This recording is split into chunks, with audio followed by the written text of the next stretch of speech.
Hello, Assalamu alaikum, and welcome to online session. We are making this video, this online session, to let you know the study about CNCs and their coding principles, their programming principles, their hierarchy, their controllers, and much more stuff will be covered today, inshallah. अच्छा जी, आज इसको regularly हम शुरू करते हैं। NC and CNC machines and control programming क्या इससे show होता है हमारे पास। NC means for numerical control, ठीक है। एंड जब सीएनसी अटैच हो जाएगा that means computerised numerical control. Numerical control है कि हमारे पास जो आपने उसको ऑटोमेशन की तरफ लेके जाना चाह रहे हैं मैन्युफैक्चरिंग को, तो वो जो है ना वो आप न्यूमेरिकल कंट्रोल का मतलब ये है कि आप उसमें कोई ना कोई ऐसे एल्गोरिदम्स लगाएंगे कि जिससे वो प्रोग्रामिंग जो है वो अपने आप को इतनी इंटेलिजेंट समझे कि वो मैन्युफैक्चरिंग कर सके। कंप्यूटराइज्ड न्यूमेरिकल कंट्रोल का मतलब क्या है? जब कंप्यूटर आप अटैच कर देते हैं, यानी कंप्यूटर अटैच करेंगे तो there should be some software. तो सॉफ्टवेयर होगा, अटैच होगा इसके साथ, और उसके साथ ये है कि आप बार बार उसको ऑल्टर कर सकते हैं, बार बार प्रोग्रामिंग को अपनी मर्जी से एडिट कर सकते हैं। जब आप साथ इसके कंप्यूटर अटैच कर देंगे तो वो कंप्यूटराइज्ड न्यूमेरिकल कंट्रोल बन जाएगा। तो एनसी मशीन्स जो होते हैं वो यूजुअली ये होता है कि उसमें एक प्रोग्राम आप फीड कर देते हैं और उसी रूटीन को वो फॉलो करते रहते हैं, ठीक है, और उसमें आप एडिट नहीं कर सकते। CNC machine is such that ये कंप्यूटर जब आप उससे अटैच करेंगे या कोई एलसीडी या इस तरह कंट्रोलर आप उससे अटैच करेंगे जो कि आप बार बार एडिट कर सकते हैं उसकी प्रोग्रामिंग को, ताकि वो ऑटोमेशन जो है मैन्युफैक्चरिंग की जा सके। तो NC and CNC machines and control programming में ये चीज़ें आती हैं, ठीक है जी। सबसे पहले ये है कि जी हम इसको देख लें कि एज अ मोटिवेशन या इसके यूजेस क्या हैं। लेकिन इसमें आहिस्ता आहिस्ता मैं चलूंगा और एट द एंड आप आई विल इंशाल्लाह भी आप कैपेबल हो जाएंगे कि आप इसको बार बार जो है ना वो इसमें कैपेबल हो जाएंगे कि आप अपने जो ऑपरेशंस हैं या जो आपको आप मशीनिंग ऑपरेशंस या मशीनिंग टूल्स की जो आपकी स्टडी, आप इतने एफिशिएंट हो जाएंगे कि आप उसको सही तरीके से फिर आप वर्कआउट कर सकते हैं और ऑटोमेट कर सकते हैं अपनी अपने प्रोसेस को, ठीक है। तो मोटिवेशन एंड यूजेस में सबसे पहले ये है कि to manufacture complex curve geometries in 2D और 3D। तो आपको 2D और 3D के अंदर कम्प्लेक्स ज्योमेट्रीज जो है वो क्रिएट करनी है। वॉल एक्सट्रीमली एक्सपेंसिव और मैकेनिकल मींस, अब एक्सपेंसिव है मैकेनिकल मींस में, मतलब जैसे कि आपको लेथ, अगर आपने लेथ आपके पास है और आपको यूज करना है उसको, तो फिर आप जो है वो अपने मुख्तलिफ पार्ट को, इसमें लेबर भी अटैच होगी, तो और उसके बाद आपकी जो जो प्रोफाइल जब आप बना रहे होंगे तो उसके जो आप उसके जो आप कटिंग करेंगे जब, तो जो उसके आपके चिप्स रिमूवल हो रही होगी तो वो बहुत ज़्यादा होती है यूजुअली, क्योंकि वो कंट्रोल्ड नहीं होती ना, तो उसमें काफ़ी सारे एरर्स भी आते हैं और यूजुअली वो फिर हम जो है ना वो उसकी डिस्ट्रॉय भी होती हैं काफ़ी सारे चिप्स, ठीक है। और उसकी वजह से फिर आपकी चीज़ एक एक्सपेंसिव क्रिएट होती है, ठीक है। तो ये असल में हमारे पास जो हमारे पास इसकी एक्सपेंसिव जो हम है उसको हम चीप बनाने के लिए वो यूज़ सीएनसी, क्योंकि एक दफ़ा फीड कर देंगे तो फिर वो आपकी हर चीज़ की सेविंग है, लेबर की सेविंग है, और जो चिप्स हैं जो हम जो कटिंग रेट के हिसाब से जो आपके चिप्स जो है वो रिमूव हो रहे हैं उसकी भी सेविंग है, और आपका पार्ट भी सेव हो रहा है। तो overall it's like a cheap process है अगर हम सीएनसी के थ्रू करेंगे तो, ठीक है। तो machining components with repeatable accuracy, ठीक है। अब आपके मशीनिंग कंपोनेंट जो होते हैं ना वो आप बार बार अगर एक देखें, अगर आप बाय हैंड कर रहे हैं या मैनुअली ऑपरेटेड कर रहे हैं तो देखें आपके पास चांसेस ये हैं कि आपकी एक जो पार्ट बना है वो दूसरे पार्ट से डिफर हो सकता है मिलीमीटर्स में या बेशक इंचेस में, अगर ज़्यादा ही मसला हो गया तो, ठीक है। तो ये, लेकिन इसमें क्या होता है कि आपने जो दिया ना वो वही चीज़ एग्जैक्टली क्रिएट करके देगा, तो आपकी रिपीटेबल एक्यूरेसी है, ठीक है। अनमैन्ड मशीनिंग ऑपरेशंस, अनमैन्ड का मतलब यह है कि आपको जरूरत नहीं किसी बंदे की, बस आपका एक ऑपरेटर होगा जो वो एक दफा कोड आपने बना के दे दिया उसको, तो फिर वो उसी में पूरा पूरा लूप दोबारा दोबारा चलाता रहेगा। तो इसलिए CNC is very beneficial for manufacturing purposes, और इसलिए ये जो है आपके प्रोडक्शन रेट इंक्रीज करता है बाय रिड्यूसिंग आपका टाइम, जो मैन्युफैक्चरिंग टाइम होता है वो आपको रिड्यूस कर देता है, और आप जल्दी जो है ना अपनी चीज़ को अपने जो कंज्यूमर है उस तक आप पहुंचा सकते हैं। ठीक है, तो इसलिए CNC proved a vital role in कह सकते हैं कि इन सप्लाई चेन इंडस्ट्री। जब आपने तेजी से जब वर्कआउट करना है तो फिर आपको सीएनसी ने काफी वर्कआउट करके दिया है। ठीक है, तो as a motivation users, advantages of CNC क्या है जी? इजियर टू प्रोग्राम है। ठीक है, इजियर टू प्रोग्राम की तरह मुश्किल नहीं है, बिकॉज इसमें सूडो कोड यूज होता है, और pseudo code is basic English language जो कि हम इजीली अंडरस्टैंड कर सकते हैं, जिसमें कोई इतना सिंटेक्स का मसला नहीं है। Easy storage of existing programs, program को इजीली स्टोरेज कर सकते हैं, बिकॉज उसकी जो लैंग्वेज है ना वो इतनी स्पेस लेती नहीं है। ठीक है, easy to change a program, हाँ easy to change a program भी है, बिल्कुल है। आपको जो जो लेकिन इसमें एक चीज ये है कि स्किल वर्कर होना चाहिए फिर भी इन एनी केस। ठीक है, ताकि वो उसको प्रोग्राम को एडिट कर सके। Avoids human error, human error के जो टॉलरेंस के, या जो आप जो जब ये रिपीटेबल एक्यूरेसी की जहां तक बात की थी, तो वो आप अवॉइड कर सकते हैं। जो आपके गलतियां हैं वो मशीन जो होगी वो तो उसी उसी स्टैंडर्ड पे चल रही होगी ना जो आपने सेट किए हैं, जो कोऑर्डिनेट्स वगैरह सेट किए हैं। NC machines are safer to operate, usually safer है, मतलब कि आप जब आप लेथ या इस तरह की मिलिंग ऑपरेशंस या ड्रिलिंग ऑपरेशंस मैनुअल मशीन के थ्रू कर रहे होते हैं, तब उसमें आपको पार्ट को भी सेट करना पड़ता है बार बार, और उसके अगर आपने एंगल्स देने हैं तो भी आपको सेट करने पड़ते हैं। तो it is like NC machines में आपने एक बार फीड कर दिया, चीजें रख दी, वर्क पीस रख दिया, टूल सेट कर दिया, उसकी पोजीशन सेट कर दी, तो फिर वो पूरा प्रोसेस करके रिमूव होगा। बंदे की इन्वॉल्वमेंट नहीं है, तो इसलिए it's safer to operate. Complex geometry is produced as cheaply as simple ones, ये बहुत इंपॉर्टेंट पॉइंट है। कंप्लेक्स ज्योमेट्री जो है, अगर आप बाकी जो मैनुअल ऑपरेटेड मशीन्स के थ्रू करेंगे तो आपके पास बहुत टाइम एक तो कंज्यूम होगा, दूसरा आपके पार्ट जो है ना वो यूजली वो डिस्ट्रॉय भी हो सकता है अगर आपने उसको प्रॉपर एक अंडरस्टैंडिंग के साथ ना किया, स्किल्ड लेबर ने ना किया तो। और दूसरा उसका ये है कि चिप्स भी बहुत इरेगुलर तरीके से उसका रिमूवल होता है, तो वो भी बड़ा कॉस्टली चला जाता है, पीस खराब हो सकता है ना, तो फिर इस वजह से वो काफी कॉस्टली चला जाता है।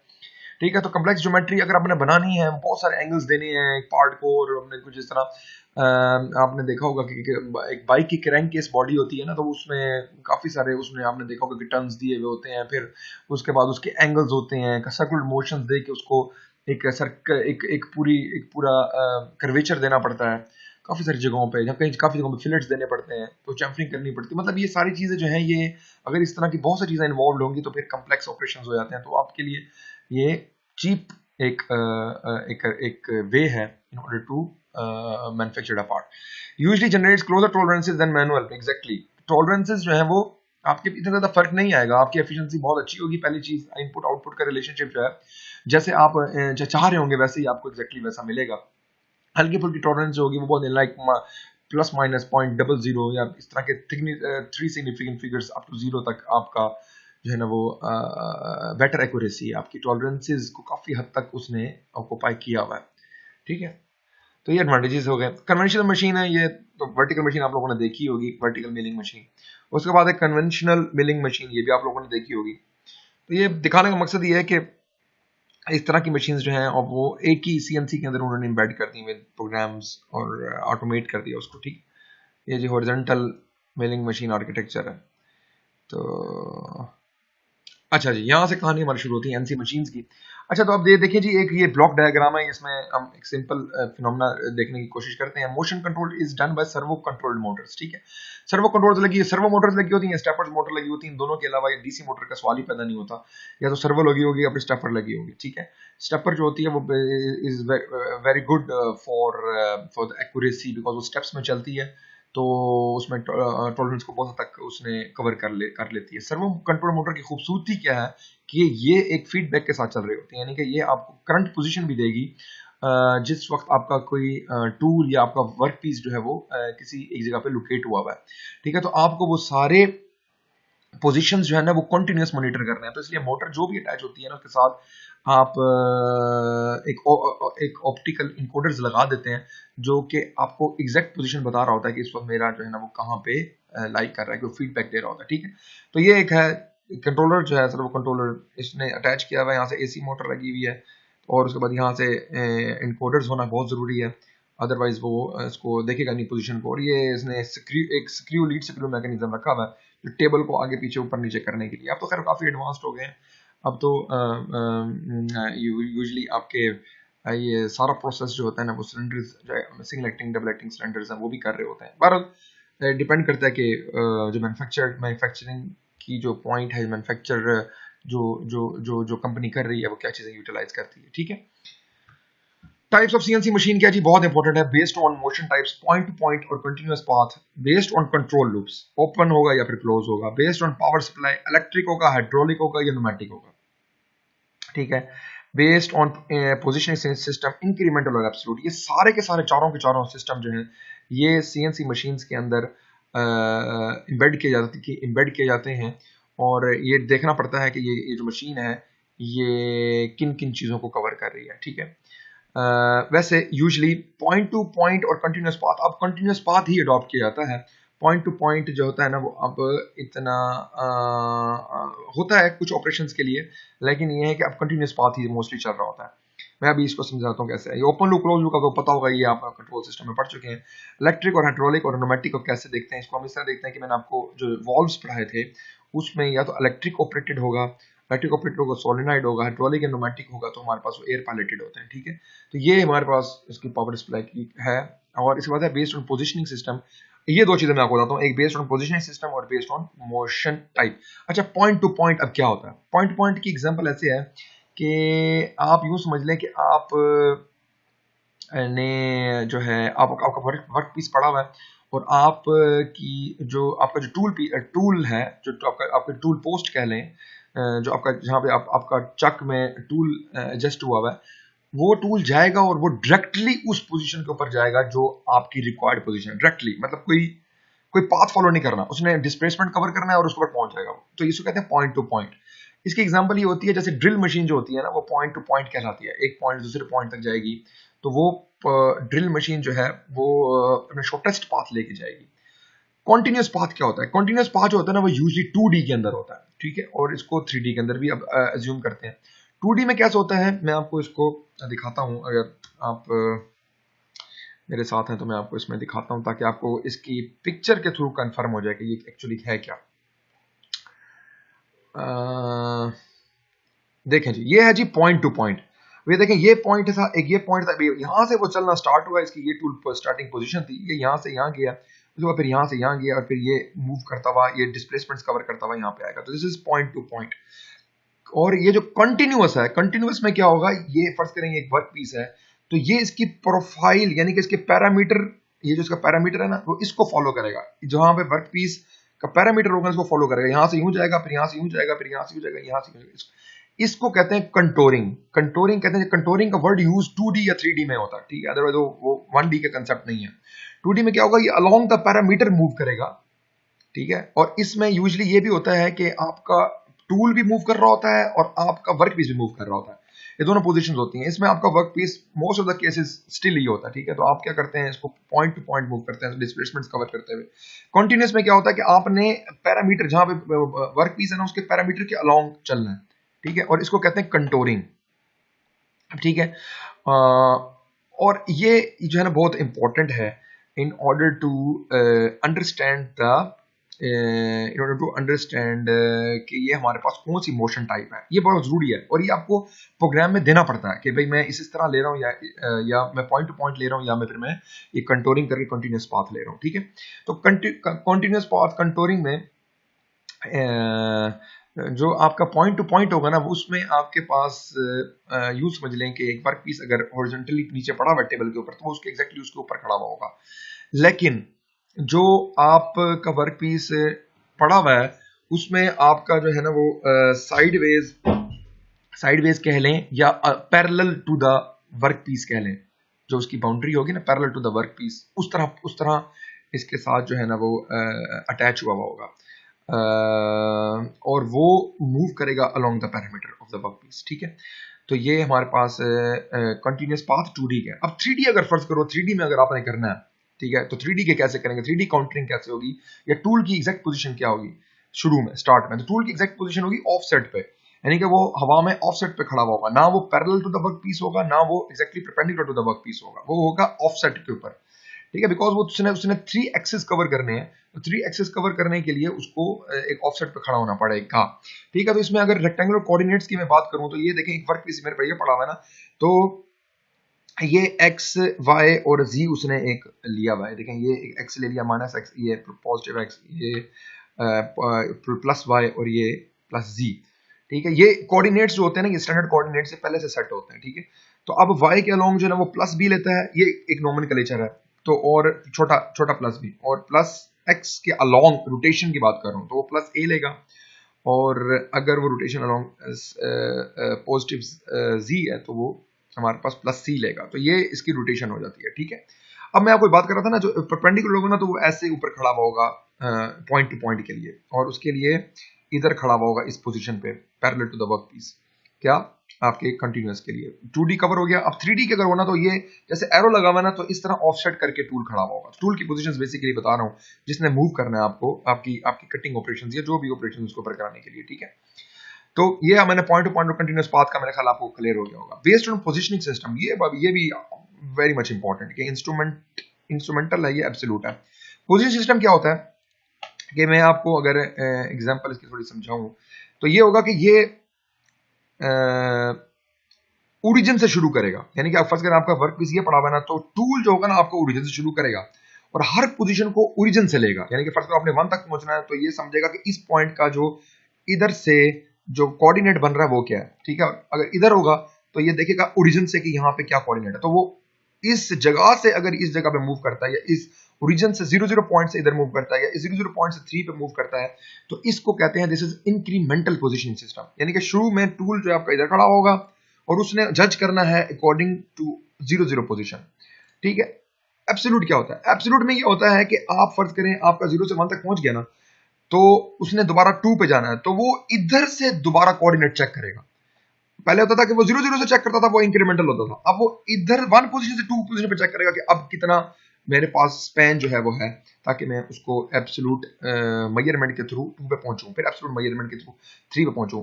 क्या होगा कि प्रीवियस जो पोजीशन होगी ना, वही उसकी ओरिजिन पोजीशन कंसीडर होगी। जैसे कि मैं आपको अगर दिखाऊं, जैसे ये है, ठीक है। अब ये देखें, अगर इस टूल ने यहां से यहां पे पहुंचना है ना, या टूल ने इस 0 से इस पोजीशन तक पहुंचना है, तो सबसे पहले वो चेक करेगा कि आपने इंक्रीमेंटल दिया हुआ है कि एब्सोल्यूट दिया हुआ है। अगर इंक्रीमेंटल और एब्सोल्यूट है, ठीक है, ठीक है, तो आप क्या करेंगे, सॉरी एक इसमें छोटी सी मिस्टेक है कि एब्सोल्यूट मेरा एब्सोल्यूट 0 से है और इंक्रीमेंटल जो है वो मेरा नेक्स्ट पोजीशन से है, लेकिन एब्सोल्यूट वर्सेस incremental position ली हुई है। The workhead is presently at 2020 instrument moved point 4050। देखें यहां से इसने मूव करना है, तो एब्सोल्यूट पोजीशन में क्या होगा कि इस ये देखेंगे 2020 और ये 4050 है, तो इस पोजीशन से ये 4050 पे डायरेक्ट पहुंचेगा, किसके थ्रू? एब्सोल्यूट के थ्रू। इसको क्लियर कर लें, थोड़ी सी मिस्टेक हो गई। एब्सोल्यूट जो है वो ओरिजिन से है और इंक्रीमेंटल जो है वो करंट पोजीशन से है, ठीक है। तो यहां से अगर जाना है तो 4050 देंगे तो वो इधर पहुंच जाएगा एब्सोल्यूट के हिसाब से, और अगर 2020 देंगे तो इधर पहुंच जाएगा। लेकिन अगर आप इसमें इंक्रीमेंटल देते हैं तो इंक्रीमेंटल होगा जो रीसेंट प्रीवियस पोजीशन है उससे देखेगा, यानी कि अगर इस इधर खड़ा हुआ है तो 4050 पे कैसे पहुंचेगा? 20 और 30 के हिसाब से, यानी कि इधर वो 20 जाएगा फिर इधर 30 जाएगा, ठीक है। वरना अगर इधर खड़ा हुआ होगा एब्सोल्यूट के लिए तो फिर 4050 देख रहा होगा इस पोजीशन को, ठीक होगी बात। इसमें मतलब ऐड कर दें आप 20x में 20 ऐड कर दें तो 40 बन जाएगा, अगर y में 30 ऐड कर दें तो वो 50 बन जाएगा। तो ये जो करंट पोजीशन से देखना है, प्रीवियस पोजीशन से जो है वो हमारे पास इंक्रीमेंटल होता है, एब्सोल्यूट होता है 0 0 पोजीशन से। इसको क्लियर कर लीजिएगा, थोड़ी सी मिस्टेक हो गई है, ठीक है। तो ये हमारे पास है थोड़ा सा इन मोशन टाइप और पोजीशन सिस्टम के मुताबिक, ठीक है। ओके, अच्छा अब आता है जी ओपन एंड क्लोज लूप। ये मैंने आपको बता दिया कि ओपन लूप और क्लोज लूप में कैसे होता है। ओपन लूप में कोई आपका फीडबैक नहीं होगा, लेकिन क्लोज लूप में आपके पास इनकोडर्स लगे होंगे जो आपको एग्जैक्ट पोजीशन बताते रहेंगे, ठीक होगी बात। ये एक पूरा इसका जो है ना वो ब्लॉक डायग्राम है, आपको तो समझ आ जानी चाहिए इसको कैसे कैसे हर स्टेप को देखना है, ठीक है। अच्छा जी, उसके बाद है जी open loop control of a point to point NC drilling machine, ठीक है। अब आप पॉइंट टू पॉइंट ले रहे हैं कि किस किस जगह से जाना है, और ओपन लूप भी ले रहे हैं। This machine uses stepper motor control. तो स्टेपर मोटर जो है ना इसने इसको यूज किया हुआ है, और आपने क्या करना है, इसको ओपन लूप है तो इसको कोई इनकोडर्स वगैरह इस पूरी उसमें नहीं लगे हुए होंगे, तो आपने क्या करना है कि आप जो है पॉइंट टू पॉइंट के लिए जो आप उसको बता रहे होंगे वो उस तरीके से मूव करता जाएगा, ठीक है, मतलब उसकी पोजीशन वो ऑब्जर्व नहीं कर सकेगा। तो ये पूरी चीजें बताइए, रिकॉर्ड डायरेक्शन आपने बता दी, स्टेपर मोटर उस तरह मूव करेगी, ठीक है। ये सारे यूनिट लगे हुए हैं, ये कंट्रोलर यूनिट्स कहलाते हैं, यानी कि जिसमें काउंटर्स टाइमर्स वगैरह लगे होते हैं, कितनी देर के लिए चलाना है, कितनी देर के लिए बंद करना है, ठीक है। तो उसकी रिक्वायर्ड पोजीशन जो है ना वो उसके मुताबिक एक्स और वाई के मुताबिक जो है वो उसके मुताबिक आप देंगे कि जो उसकी एक्स और वाई की पोजीशन होगी वही हमारे पास टेबल की पोजीशन होगी। तो आपको कॉन्टिन्यूस मॉनिटर आप नहीं कर सकते इस ओपन लूप के अंदर, ठीक है। उसके बाद है जी सर्वो कंट्रोल्ड सीएनसी के कैसे कैसे उसकी वो चल रहा होता है। वो जो मैंने पहले फर्स्ट स्लाइड में बताया था, मोटर लीड्स की जो उसको टेबल मूव करती है, फिर पोजीशन सेंसर बाय इनकोडर, फिर फीडबैक और फिर मोशन स्पीड कंट्रोल, ये सारी चीजें जो है नई कैरेक्टरिस्टिक्स हैं सर्वो मोटर कंट्रोल की, जिसमें वो कॉन्स्टेंटली इनकोडर्स के थ्रू आपकी पोजीशन भी ले रहा होगा और आपकी स्पीड की भी ले रहा होगा कि कितनी स्पीड के साथ आपका जो मैकेनिज्म है वो चल रहा है। अब देखें जैसे ये है, अब इनकोडर कॉन्फ़िगरेशन में देखें, जैसे रोटरी इनकोडर और रिजॉल्वर है, ये रैक और पिनियन मैकेनिज्म इसमें लगा हुआ है और इसमें बॉल एंड स्क्रू मैकेनिज्म लगा हुआ है जो इसको रोटेट कराएगा, ठीक है, रोटरी इनकोडर्स के साथ। तो ये जो आप कहते हैं कि किस तरह हम अपनी अपनी अपनी जो है ना आउटपुट को आगे शिफ्ट कर सकते हैं कि रिक्वायर्ड ऑपरेशन कराने के लिए, आया वो प्रिज्मेटिक है, आया वो रोटरी है, तो ये वो दो मैकेनिज्म है जिसके थ्रू वो चल रहा होता है, ठीक है, जिसमें एक लीड स्क्रू होगा और एक हमारे पास रैक एंड पिनियन होगा, दोनों को ही यूज करते हैं, ठीक है जी। उसके बाद है जी मैनुअल एनसी प्रोग्रामिंग, जो एक्चुअल हमारा अंडरस्टैंडिंग का पार्ट है ना वो ये है कि इसमें एक्चुअली प्रोग्रामिंग होती कैसे है, उसको देखना चाहिए, वो कैसे होगी इसको ऑब्जर्व कर लेते हैं। पार्ट प्रोग्राम क्या, कंप्यूटर प्रोग्राम टू स्पेसिफाई, ये जो 4-5 चीजें ना ये आपके जहन में एक प्रोग्रामिंग या एक प्रोग्राम को लिखने के बड़ा जरूरी है। Which tool should be loaded on the machine spindle, कि कौन सा टूल आपने इसके ऊपर लगाना है। What are the cutting conditions, देखें इसमें 3-4 कटिंग कंडीशन, स्पीड, फीड और कूलेंट, इन चीजों को आप लोगों ने ऑब्जर्व करना है, देख के चलना है, ठीक है। Start point and end point of motion segment, आपको स्टार्ट पॉइंट पता होना चाहिए, एंड पॉइंट पता होना चाहिए। How to move the tool with respect to the machine, आपको मशीन के पार्ट के हिसाब से किस तरह टूल को मूव करना है, ठीक है। तो ये प्रोग्राम जब आप लिखेंगे तो ये 4-5 चीजें तो आपको पता होनी चाहिए। अच्छा जी, अब आते हैं इसकी प्रोग्रामिंग पे। आसान सी प्रोग्रामिंग है और सूडो कोड टाइप है, आपको बिल्कुल समझ आ जाएगी, इसमें कोई बहुत ज्यादा प्रॉब्लम नहीं होगी, ठीक है। अच्छा, अब इसमें है द RS-274D, ये एक स्टैंडर्ड है, इसको हम फॉलो करेंगे। ये प्रोग्रामिंग जो है ना, अब हाँ, जब आज से कोई 20-25 साल पहले जब मशीन सीएनसी मशीन शुरू में आई थी ना, तो ये प्रोग्रामिंग प्रिंसिपल दिया गया था, ठीक है। लेकिन अब क्योंकि आपके पास PLCs आ गए हैं, माइक्रो कंट्रोलर्स आ चुके हुए हैं, अब वो सारी की सारी प्रोग्रामिंग जो है वो उस हिसाब से होती है। और इसमें जो है ना हमारे पास फिर जब आप प्रोग्रामिंग कर रहे होते हैं तो आपको इसमें कुछ टर्मिनोलॉजीज का, कुछ नोमेनक्लेचर का भी ख्याल रखना है। तो एक जो हमारे पास ये हमारे पास एक पूरी सीक्वेंस बना हुआ वर्ड, इसको कहते हैं एक ब्लॉक। ये आप देखे होंगे N3G2 XZ और ये सारी चीजें, ये जो आपको पूरा कॉम्बिनेशन ऑफ अल्फाबेट्स नजर आ रहे हैं ना, इसको कहते हैं ब्लॉक। ये एक ब्लॉक कहलाएगा जिसमें आप एक ऑपरेशन को एग्जीक्यूट करेंगे, ठीक है। उसके बाद ये एक एक जो चीजें लिखी हुई ना N3G2X+1.4 और ये सारी चीजें, ये एक वर्ड कहलाता है। ये एक वर्ड है, एक ये वर्ड है, एक ये वर्ड है, एक ये वर्ड है, एक ये वर्ड है, यानी कि there are many combination of words in a block, ठीक है, जिसमें आप एनसी का एक कोड लिख रहे हैं, ठीक है।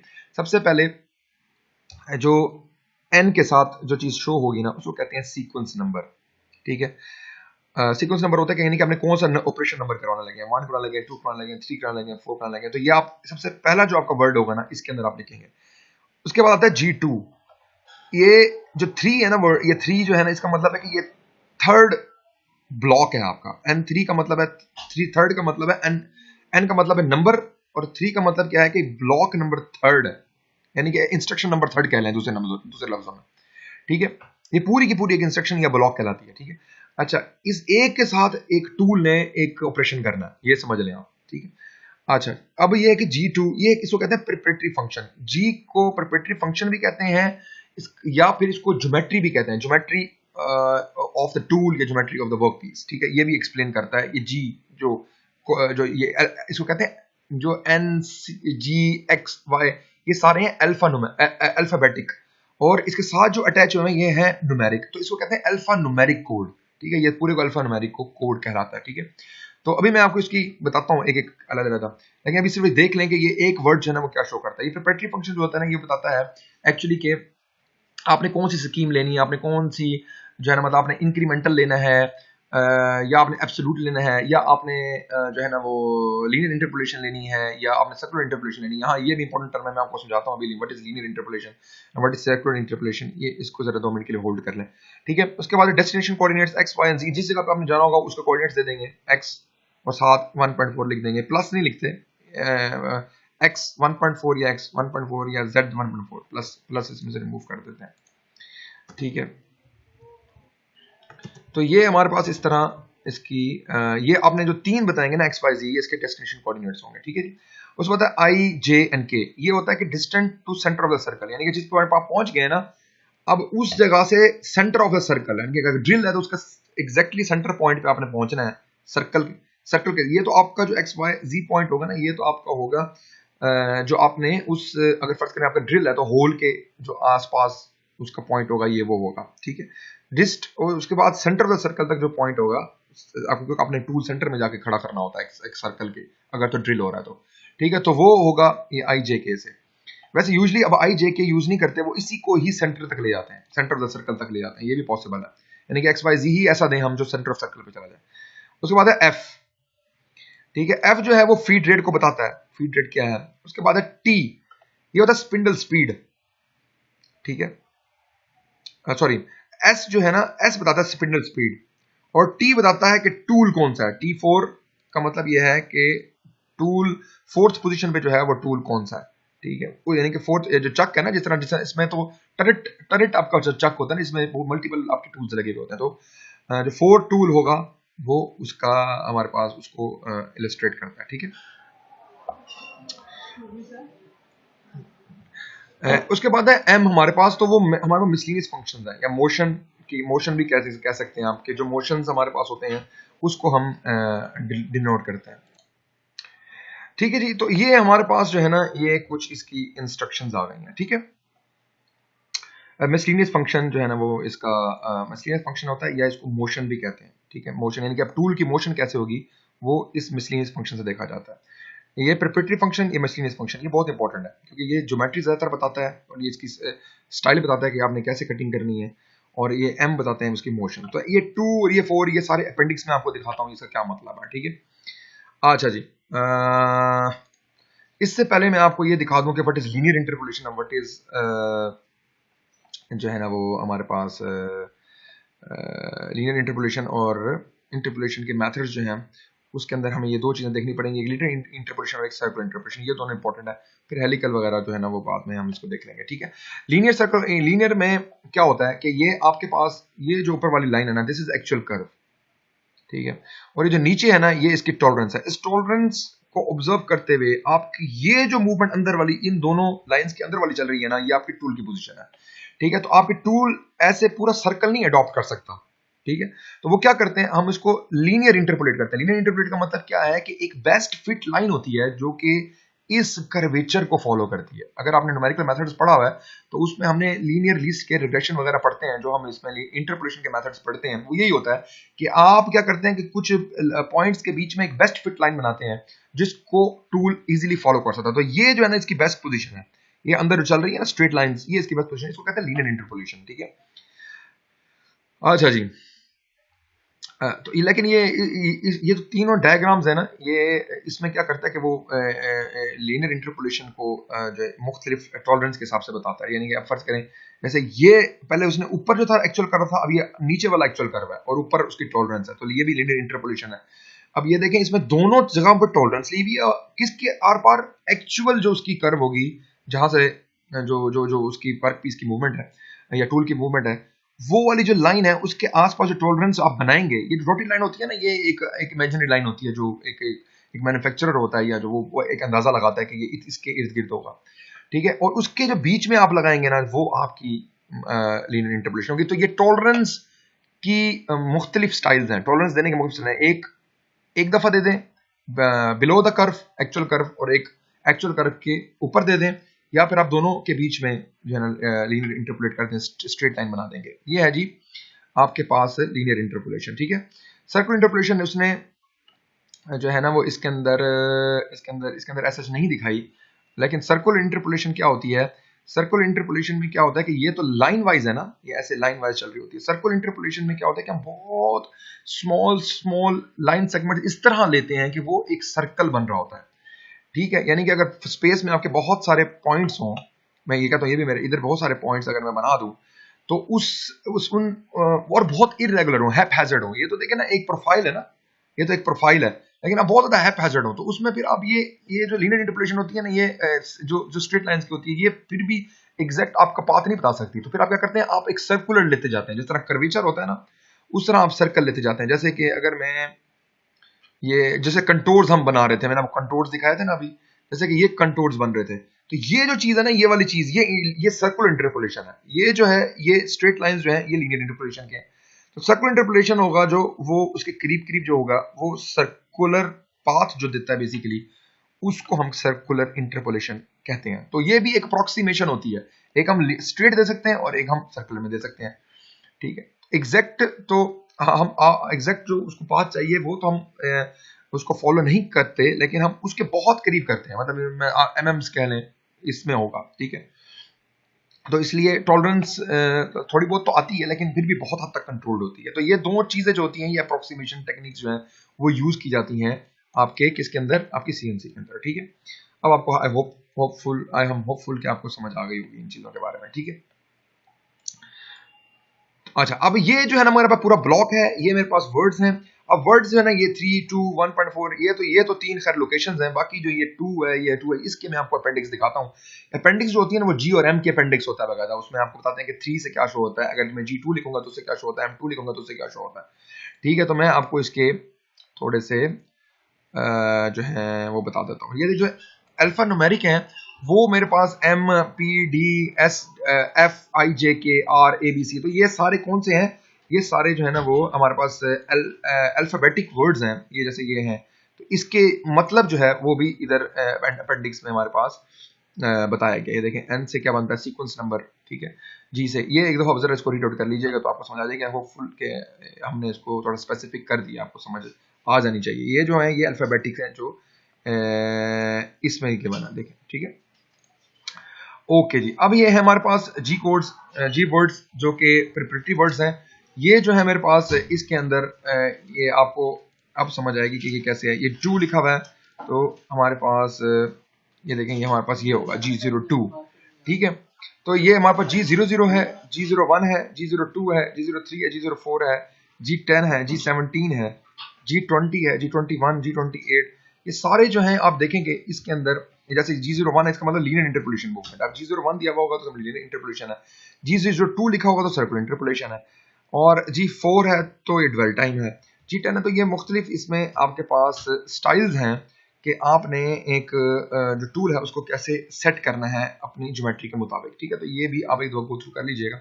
इस तरीके से हमारे पास है एम कोड्स हमारे पास। ठीक है, एम कोड्स या हमारे पास मसलिनस कोड्स भी कहलाते हैं, जिसके अंदर आप मोशन देते हैं बेसिकली कि एक जो टूल है वो किस किस तरह से मूव करेगा, उसका अब आपने मोशन देनी है। ठीक है, तो जैसे M00 इसका मतलब प्रोग्राम स्टॉप, M02 का मतलब है कि एंड ऑफ प्रोग्राम, M03 का है स्टार्ट स्पिंडल। अब स्पिंडल जो है ना वो जो मोटर का स्पिंडल होगा वो चल पड़ेगा। M05 जो है वो स्पिंडल स्टॉप है। इसी M07 जो है वो टर्न कटिंग फ्लूइड, यानी कि फ्लूइड जो है जब जब जो पीस जो टूल है वो जब हीट अप हो जाएगा तो उसमें आप जो कूलेंट यूज करते हैं उसके लिए आपको M07, तो एक चलाएगा फिर दूसरा बंद करेगा। ठीक है, तो इंस्ट्रक्शन वाइज इसको हम देखते चले जाएंगे। ठीक है, तो ये हमारे पास जी और एम कोड्स हैं जो कि अंडरस्टैंड करने वाली चीजें हैं। ठीक है, अब ये देखें जी, हमारे पास ये फर्ज करें, मैं एक एग्जांपल आपको शो करता हूं। अब ये मेरे पास ना, मैंने इसको इस तरह मूव कराना है, तो स्टार्टिंग पॉइंट जो है मेरा वो है x40/60 और डेस्टिनेशन पॉइंट जो है वो है x88/40। ये कोऑर्डिनेट्स हैं इन दोनों पॉइंट्स के। आपको इसको क्लॉकवाइज घुमाना है, समझ लें कि कोई हमने इस तरह एक टूल को मूव करा के लेके जाना है। तो इसके लिए उसने इंस्ट्रक्शन जो यूज किए वो है G02। ठीक है, G02 जो है मेरे पास वो इधर आपको देखना पड़ेगा अपेंडिक्स में कि क्या है, वो है सर्कुलर इंटरपोलेशन। तो इसका मतलब है कि आपको कोई सर्कुलर मोशन देनी पड़ेगी, तो उसके लिए आपको करना है। देखिए सर्कुलर इंटरपोलेशन है तो इसको G02 से चलाना है। G17, उसके बाद आपने इसको दिया G17। ठीक है, G17 क्या कहलाता है? G17 है जी मेरे पास selection of XY plane in milling. ये आपको पहले डिफाइन करना पड़ेगा। आप XY प्लेन डिफाइन करने लगे तो आप उससे पहले क्या देंगे? G17। उसके बाद X00, X88 और XY40। ठीक है, x 88 और y 40, ठीक है, यानी कि ये अब आपका डेस्टिनेशन पॉइंट है ना। देखिए ये मैं आपको बताया था कि these are the destination coordinates, ठीक है, और आप उसको बताएंगे R28, ठीक है, तो R28 जो है वो भी आप यूज कर लेंगे। R28 देखें इधर पीछे से कि क्या है, R है हमारे पास यहाँ पे, R जो है वो हमारे पास रेडियस ऑफ द सर्कल है। कि रेडियस ऑफ सर्कल कौन सा, कि जो आपने जो सर्कल इंटरपोलेट करेंगे उसका रेडियस ऑफ द सर्कल क्या है, ठीक है। तो वो जिस तरह ये है हमारे पास, तो ये R28 है जो हम इसको देंगे, ठीक है, वो किस पॉइंट से होगा, इसके कर्वेचर पॉइंट से होगा, ठीक है। तो ये आपके जो यूनिट्स हैं वो मिलीमीटर में, ऑलरेडी इसको हम मिलीमीटर में ही कंसीडर करते हैं। जो आपकी ये जो जो जो जो आपके नोमेनक्लेचर दिया हुआ है ना, जो ये आपके एक्स और वाई जो आप इसमें देते हैं ऑलरेडी एमएम में होते हैं, तो उसको कन्वर्ट करेंगे तो फिर आपके पास वो इंचेस में आ जाएंगे, इंचेस में कन्वर्ट करके फिर उसमें लिखना एमएम में ही है, ठीक है।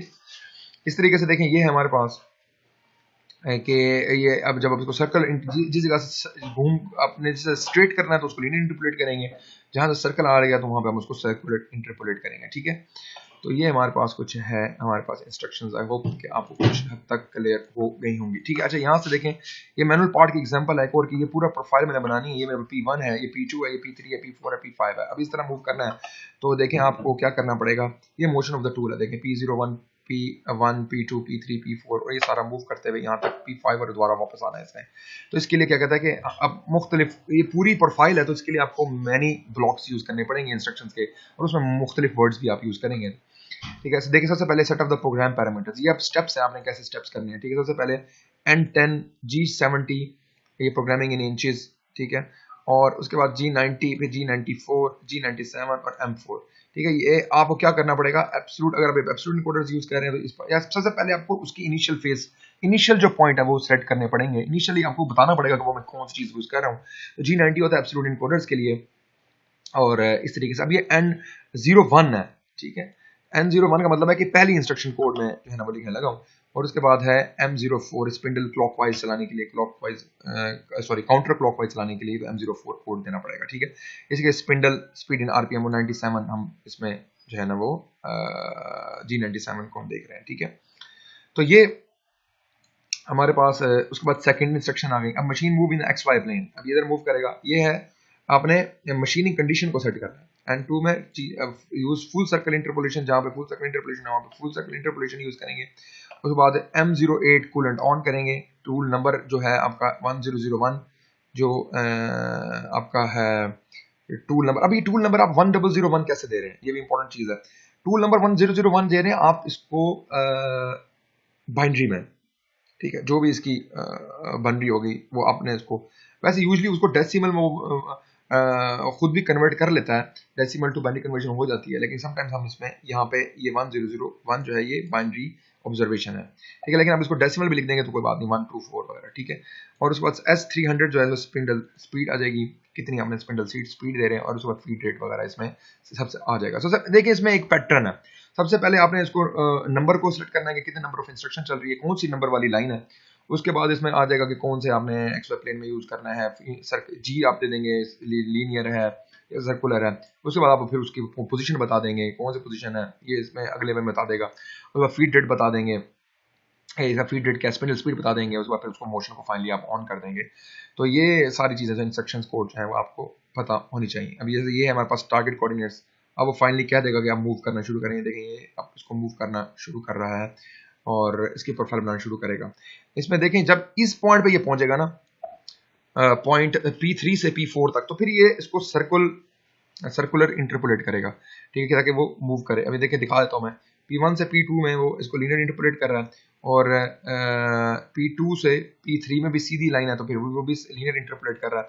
लेकिन इधर जब P3 से P4 में गया है तो उसको सर्कुलर इंटरपोलेट करेगा, G03 यूज करेगा, ठीक है, और इसके साथ मूवमेंट करते हुए फिर वो वापस आएगा आखिरी में P1 के ऊपर, ठीक।